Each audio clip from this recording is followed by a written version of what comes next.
Ayan, fake news daw. Ayan na, fake news. Ayan no, si Elizalde ko. Yang si Elizalde ko, yan yung sinasabi ni, ni Tebes na, di ba may hawak daw ng mga kapera-kaperahan dyan. Si Tebes nagsabi nun hindi ako. Balikan niyo yun.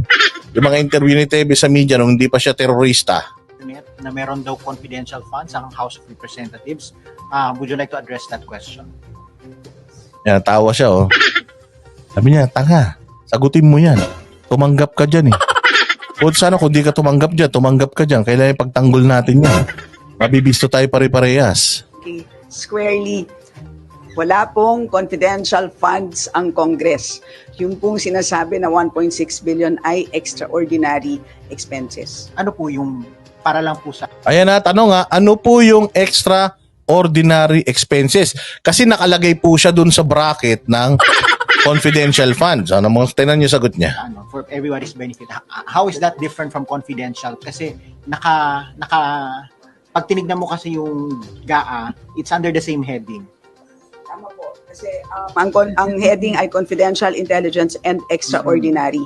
So magkaiba po yung confidential doon po sa extraordinary. Ay, nakuha nyo.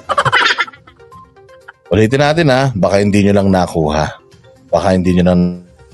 Extraordinary. Yung extraordinary po, Ulit Yung extraordinary po, iba po yung confidential doon po sa heading ay confidential, intelligence, and extraordinary. Confidential and extraordinary. Confidential and extraordinary. Ayan confidential and extraordinary o yung mga grammar police yung magagaling sa English, mga English teacher dyan. Magkaiba daw yung confidential at saka yung extraordinary. Ulitin natin ulitin natin. Kasi ang heading ay confidential, intelligence, and extraordinary. So magkaiba po yung confidential doon po sa extraordinary. Yung extraordinary po ay fully auditable. Na magkaiba daw. Pero ang nakalagay is confidential and extraordinary. Pag sinabi mong and, ibig sabihin dalawa sila. Parehas, magkasama.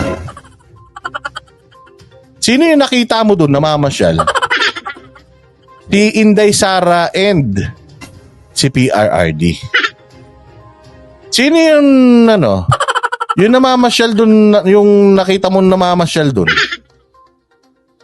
Si Inday Sara or si PRRD? Magkaiba yun. Kasi kung or, isa lang sa kanila. Pwedeng ito, pwedeng ito. Kung and, pareha sila, dalawa sila.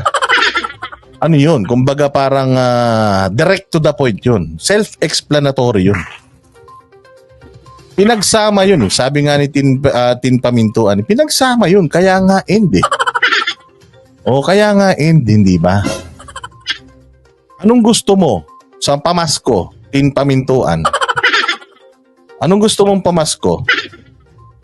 Sasabihin ni Tin Pamintuan, santol at saka asin. Santol and asin. Okay, bibiling ko yan. So bibigyan ko siya ng dalawa, santol at saka asin. Pero kapag sinabi niya, anong gusto mong pamasko? Sasabihin ni Tin Pamintuan, santol o kaya asin. Pagka binili ko sa kanya either dun sa dalawa na yun, masaya na siya. Kasi yun lang yung kanyang preference. Ayun lang. Ayun lang yung masasabi natin Diyan. So sa kanya na nanggaling na end. Confidential and confidential intelligence and extraordinary funds. Kaya nga siya pinagsama kasi dapat yun CIF, Confidential Intelligence Fund. Diba? Pero dahil nga magkasama sila, extraordinary funds. Hindi mo pwede sabihin na confidential and intelligence funds and extraordinary funds.